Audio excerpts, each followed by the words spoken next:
So what would you say to churches doing nothing for the poor? Get to work sick, because that's what we're here for. What we understand is that the practical is just as spiritual as the fast and as the prayer. When you meet somebody where they're at and you meet their needs, they're going to turn around and they're going to ask, well, why did you do this for me? You're pretty passionate about this, aren't you? So passionate. So passionate, because it's why we exist as the church. Just showing up for our meetings isn't enough. We actually have to get out there. That's why in the beginning of Isaiah, the prophecy comes through and he says, I'm tired of your meetings. Some of you have been calling out to God for so long and you've been wondering why He hasn't responded, because He wanted you to step out, put your own insecurities, doubts, hurts, and pain aside and fight someone else's battle. Go on somebody else's behalf and pray for them, because He promises if you pray for them, then He will meet you. If you go to meet somebody else with the stuff that they're dealing with, you will see His glory come forth in your own life.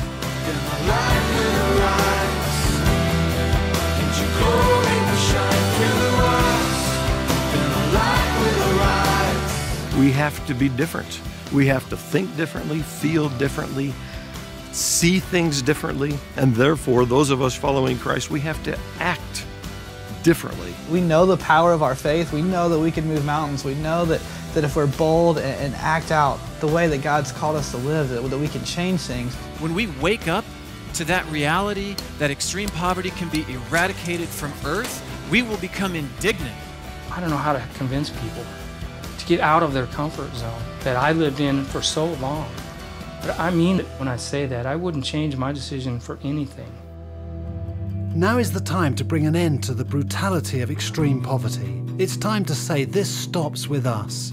Join the unprecedented alliance of Christians worldwide and discover how you can live 58. Shout it aloud and don't hold back. Shout it aloud and don't hold back. Now's the time to bring true grace.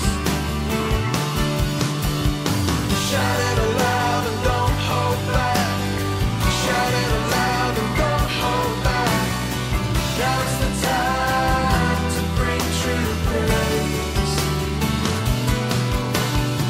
Now's the time to bring true grace. God is going to use us to change the course of history.